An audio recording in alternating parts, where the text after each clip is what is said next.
Hi, everyone, and welcome back to Automating the Trades. This is the second episode in our series where we at the Graphite Lab are going to go through some problems that some of our customers, as well as just some other trades businesses have run into and walk through how to solve them live with you.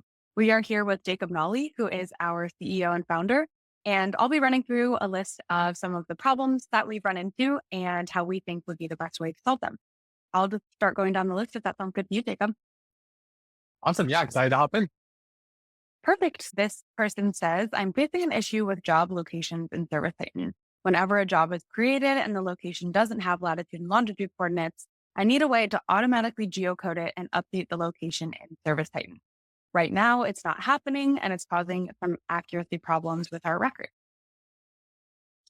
Awesome. Yeah. So this is one of those classic problems. When I used to work at an HVAC company, this is actually one of my problems that I had to deal with a lot was the yellow bubble inside of Servicetitan. And so we've all seen it. And basically what this yellow question mark is, anytime you create a location inside of Servicetitan that is not, that you didn't verify, you'll get this little yellow question mark. Okay. So here's an example. Inside of Servicetitan, there's the test account, but you can see here inside of Servicetitan, we've got Jackie Chan. And you can see right here, we've got this little question mark. And this question mark basically is so important because it has everything to do with route optimization in Servicetitan. It could allow your technicians, when you send those custom notifications, that people can see your technician on the map driving to their house. It basically allows for all sorts of things inside of your application that Servicetitan is really built in, but this little question mark is so important. Now, one of the problems with Servicetitan is it's a manual task. You have to click that question mark and you have to click confirm in order to get rid of it. As everybody knows, most skilled trade businesses have at least 1,000 customers or locations that they work with, if not tens of thousands. And so what often happens is the CSR booking the call needs to click in and go to the location every single time a call comes in, which is often forgotten. And then the dispatcher needs to do it. And it just becomes this massive task that often gets forgotten. When you import your data into Servicetitan for the first time, they do not auto geocode anything. So oftentimes that data is going to have to be done by your team ongoing forever, pretty much. One of the things that we developed here at the Graphite Lab is a geocoding tool. When you are a toolbox subscriber here at the Graphite Lab, you get access to a ton of different tools. One of the really cool tools that we offer is the geocoding tool. And so what I'll go ahead and show you here is what we often recommend for data cleanliness tasks is you need to think about when are we triggering things to happen? It's like when something happens, we need something else to happen. So what I often try to think about is like inside of Servicetitan right now, if my team was to be booking calls, what would the workflow be to get rid of that question mark? And the workflow would be the dispatcher when they're assigning the call or the CSR when they book the call, more ideally, checks that question mark and geocodes it in that moment. Now that's a step they're going to forget. It's a step everybody knows who runs an HVAC company. That's really hard to get people to remember all these little manual steps. So basically what I would recommend doing is doing a query off of job.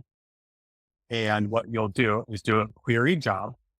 Instead of completed on, what we really want, so this is like one of those which date matters, completed on, a lot of people just default to completed on. But the problem with that is that moment is way too late. We want to be geocoded way sooner than that because everything that geocoding matters for has already been done by the time the job's.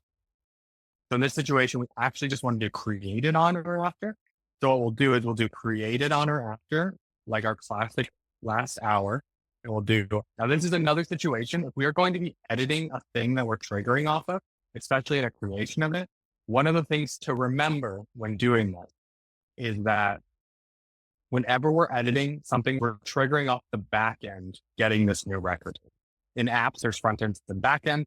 So when that job is added to the database, we're triggering it. Now, let's say right here, we want to edit the job summary. One of the things that might happen is, let's say we want to use AI to edit the job summary and then and that to the bottom of whatever the CSR put in. One of the problems is if we trigger that immediately, one thing that might happen is we've gotten what's in the back end, but the customer might still make changes to the front end and click save. And so what could happen is if I have their information and I trigger immediately and then I write over what's in Servicetitan, I could either overwrite the changes they made manually, or they might overwrite mine because they haven't refreshed the user interface to pull in fresh information. And because this is all happening through backend processes, we need to keep in mind what's happening in the front end because someone might, if they haven't refreshed, overwrite what we've done. we're not editing your job, but that's something to always consider when setting these up. In those contexts, we would add a delay, just like we've always done.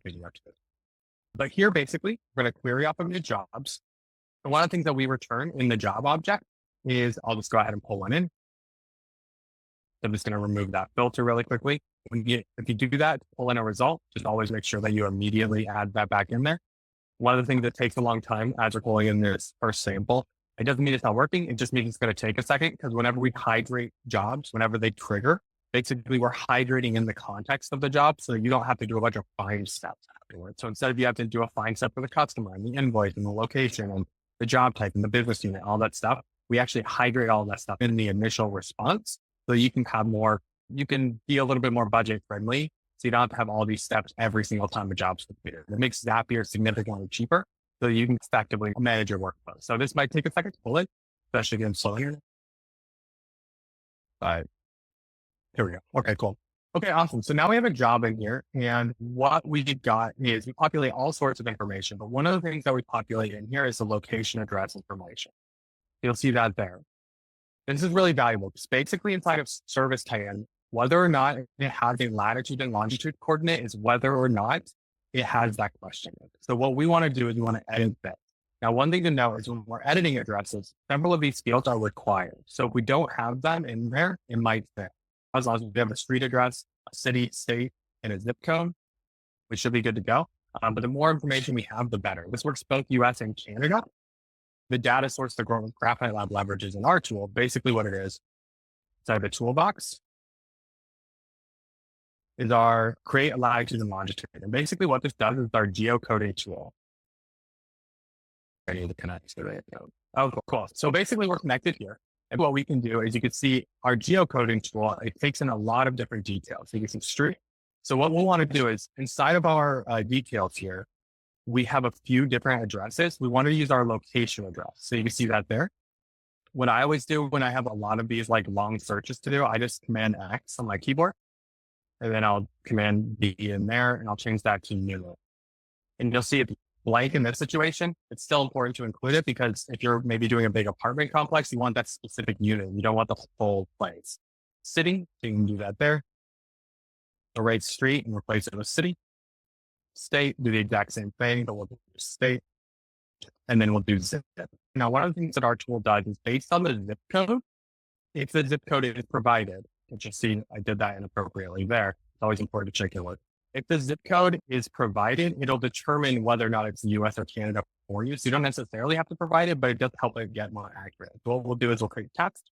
And basically what our tool does is it goes and looks up this location, and it determines how likely it is that I can find an address. If the location is found as true, it means with 100% accuracy, it's been able to identify this latitude and longitude code for this location. We do not return a result if it's not 100% positive that it is a correct result. You will see that it did find 4 matches, but it only found one that was 100% accuracy. So it only returned one latitude and longitude code. Then all we have to do is just create a step where inside of Servicetitan, we just update the location. So you'll see here, we'll go to Servicetitan, and then we will update location. And you'll see all we need to do is pass in our latitude and longitude coordinates here. Now, one of the required fields is country. So it can either be Canada or USA. One of the things I would recommend, because that's not often, if you're not in geocoder, it's often not manually put in there. If you're doing work in the US, I would always just hard code USA in there. If you're doing Canada, I would just always do Canada. These are required fields for Servicetitan. So if your location, one of the weird things about Servicetitan is if your location, you in the user interface can have data for your address that isn't compliant with their requirements, but you can't do it via the API. So if you're editing just the latitude and longitude coordinates, but the location in Servicetitan doesn't have a country, it'll fail. So it's really important to make sure that you do at least provide a country. It'll need a zip code, a state, a city, a street address, and a country in order to succeed. So then what you'll do is you'll map in the latitude. So we got the lat there, the long there, and then have that update so it's tightened appropriately. Again, one of the things that you can do as well here, because you don't want to do this if the latitude and longitude doesn't exist. So one of the things that you can do here is you can do location, latitude. And then this, basically, these two workflows here will basically make sure that we are not firing every single time actually we would want is null. We actually want this to be an or condition. Apologies. And the reason we want an or condition here is because it'll never be both of these two things. So basically, if it contains null, which means it doesn't exist, or it does not exist, continue. And basically, this will save you on zaps because basically, if this fires every single time, even if it's already geocoded, it's wasting money and wasting resources. Might as well filter those out whenever we're ready. So Perfect. Looks like we have time for about one more, maybe two. This one is related to reviews again. So definitely want to help these people out. Thank you everyone for joining episode 2 of Automating the Trade.